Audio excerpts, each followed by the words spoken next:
Good evening, everybody, and welcome to the Midweek War! That's right, motherfuckers. I am Mad Mike, and I am back this week. I am not in Deadpool's general vicinity.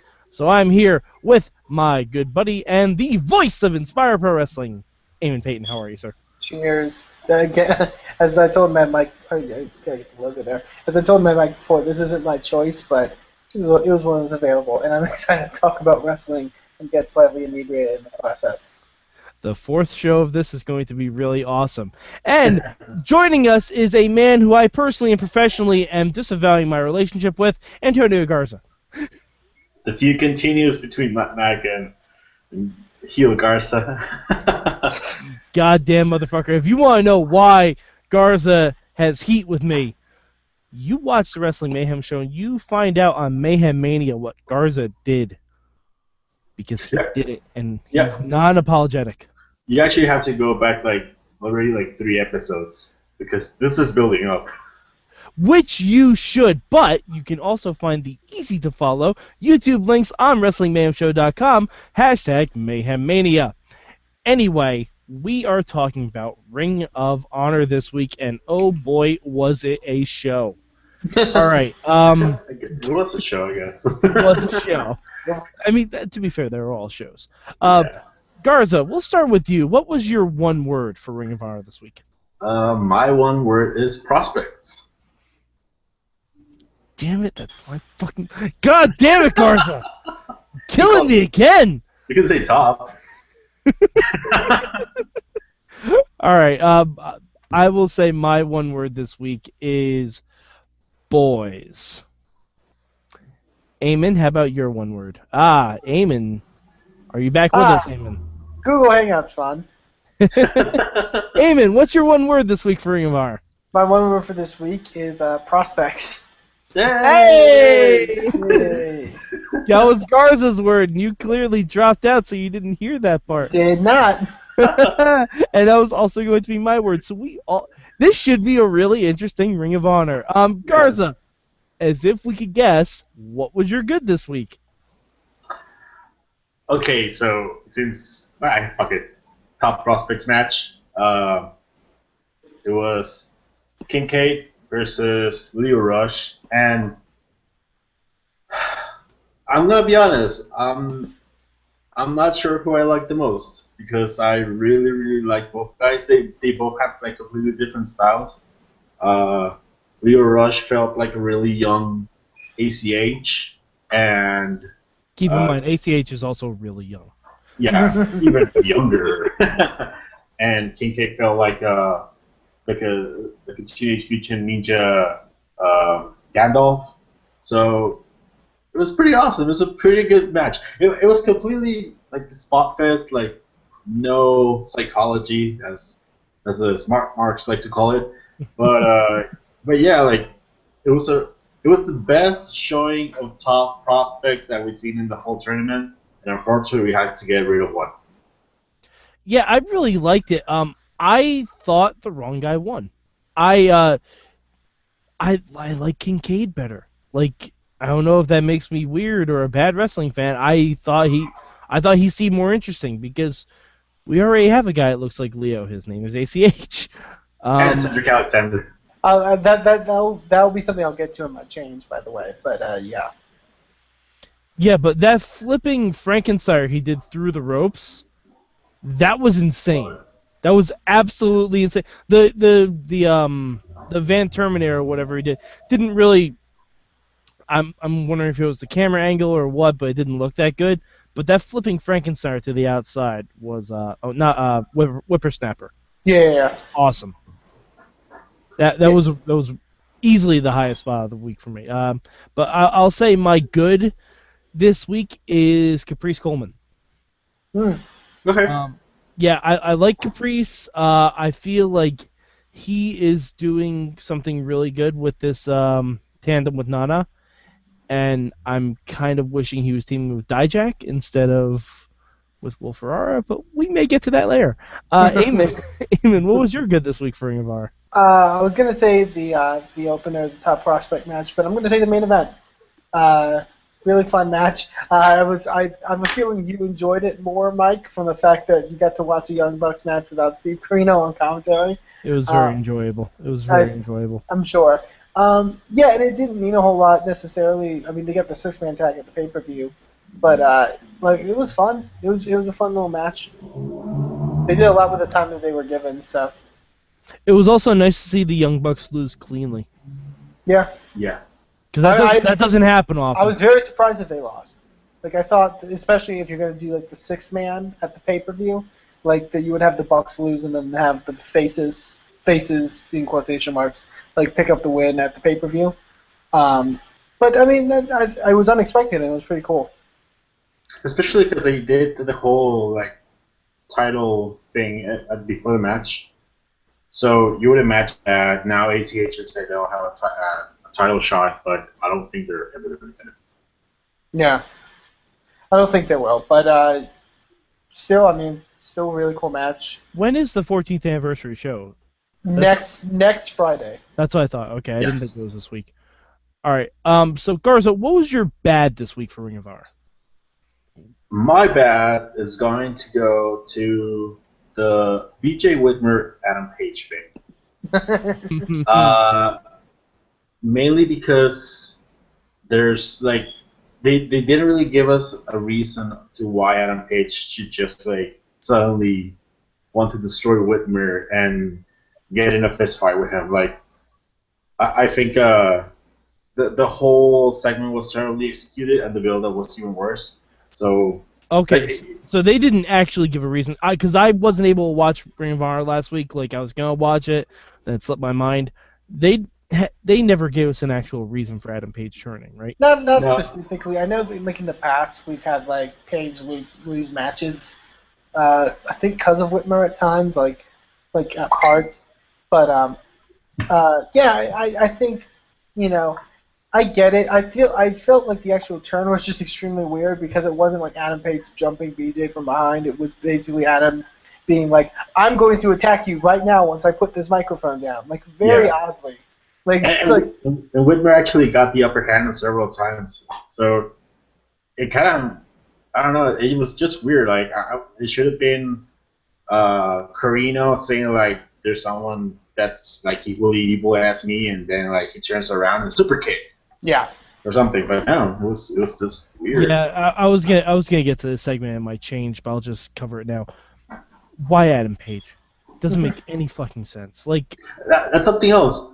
They've been building up Adam Page through the decade, like for the last almost 2 years, I think, mhm. and he never got anywhere, and now the turn is just going to be like fighting Whitmer, and that's not really gonna Yeah, and do they call much it a for grudge Page. match.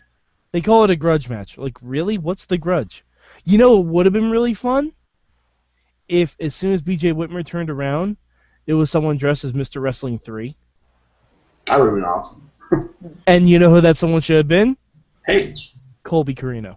Or Colby. Oh, that's Mr. Wrestling 3 got. Like the mask is obviously too big, I was gonna say Mr. Wrestling 3 got really skinny. but like, I mean, just a little bit of story. That's all you need for it. Like, Adam Page makes no sense. yeah. I mean, it makes sense, but it's the reason it's so like weird is because it's happened too late. Like they've teased some stuff with Adam Page, but they It teased should it have been a months. final battle. Yeah, they teased it months ago. Like Yeah. it, The problem is that they did the Colby Corino thing between the teases and the turn. yeah, So right now Colby feels more relevant than Adam Page. and it just makes the storyline kind of convoluted. Well, Colby is more relevant than Adam Page. Let's not get that twisted. Like, are we trying to build Colby, or are we trying to build Adam, or are we trying to do something with Steve? Like it's gotten very convoluted because there's so many parts to this, and yeah. And most of the parts don't work either. Yeah. Well, yeah, I think that's the biggest problem. Like they're throwing both Colby and Page under the bus just to push Corino and Whitmer, who, like, let's be honest, no one wants to see them fight again. Because No, see, the thing is, I would have wanted to see Corino and Whitmer fight at Final Battle. That's when it made the most sense. It doesn't make sense now. It doesn't make sense. because Colby's already like kind of turning away from the Decade because Whitmer beat him up, and now Page is turning away. I'm like, why does Corino even care? Yeah, he pretty much already won. All he wanted was to get Colby away from him. Mm-hmm. Like, I mean, the end of it should have been the Corinos versus the Decade.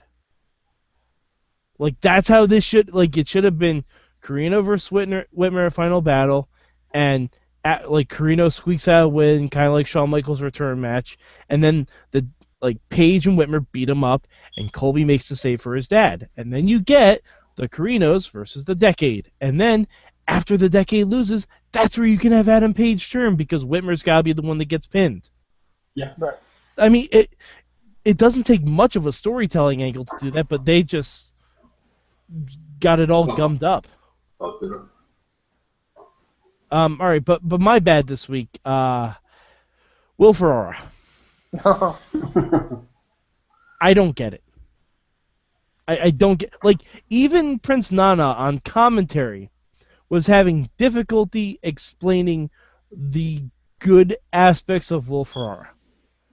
And I'm like, you're supposed to be his manager or his confidant or his financial backer or his pimp. Whatever that letter said, you were supposed to be him. You were supposed to be his hype man.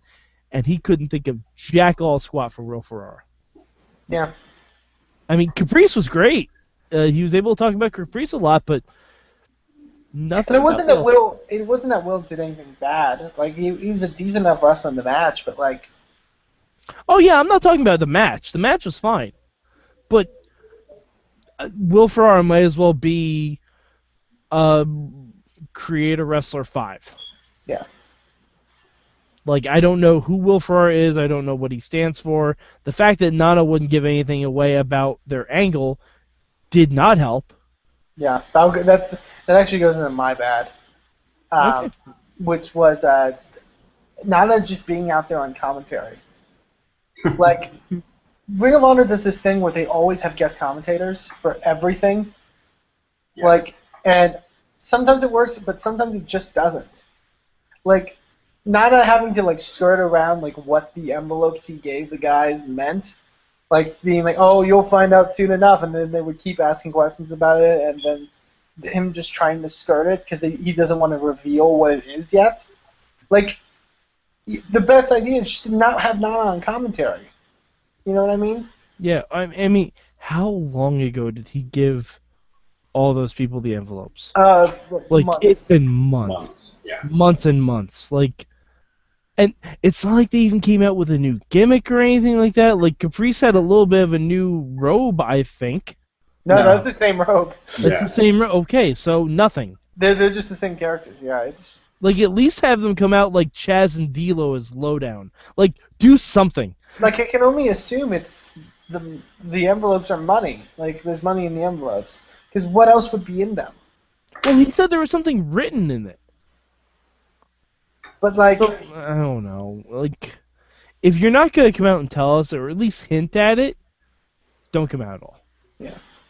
That was actually going to be my change. I guess we can transition to it. these are rolling pretty well. Hey, we just got the good transitions going, guys. Yeah, because there's no, like, even when you have the whole envelope thing, there's no reason why Ferrara and Caprice are teaming up. Like, there's no reason yet.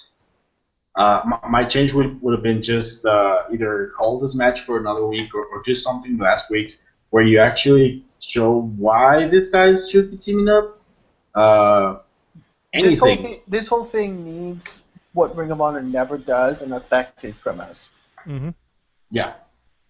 So that was my change. Like, give us a reason why these guys are teaming, and why should we care for them teaming up? Also, I have a question. They showed a little clip of this before a tag match. Did I miss the blood feud between Will Ferrara and Caprice Coleman? Yeah, they said, I can't even remember when they said it happened, but like I don't remember that happening on TV. I don't remember that happening on TV at all. Like, I know we missed 1 or 2 weeks when the New Year started, but I don't remember that at all. But still, there was no reason for it. It's not like I remember Caprice and Cedric had a big feud going, and maybe Ferrara and Um, Well, wasn't there one week where like Caprice wrestled Will Ferrara and like he cheated to win or something, like or something along that line?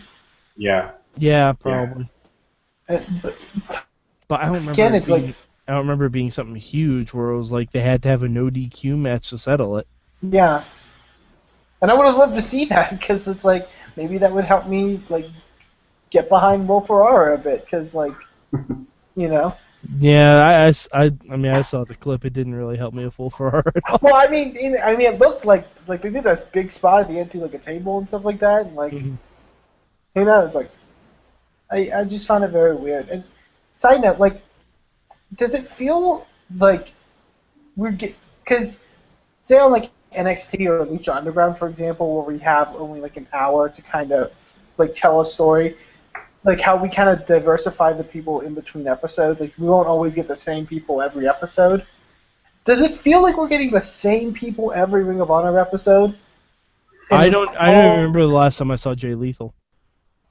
Well, the whole Silas Young has been going on like for several episodes now. And to be fair, Yeah. when they were first running this angle, that's what they should have done. But now the angle is done. mhm, Like Dalton isn't even a part of it anymore. It's Silas and and the Bruiser boys. against the boys. Yeah. But yeah, we always get that. We always get the BJ Whitmer stuff. We always get, and now it's like we're getting this Nana Well, stuff. we always get the BJ Whitmer stuff because somebody's still on commentary. Yeah, but it's like we get it every week, and it's like all the lower card stuff that we don't care about, and but we don't get the stuff we do care about every week. Yeah. Like I feel like it's been forever since we've seen like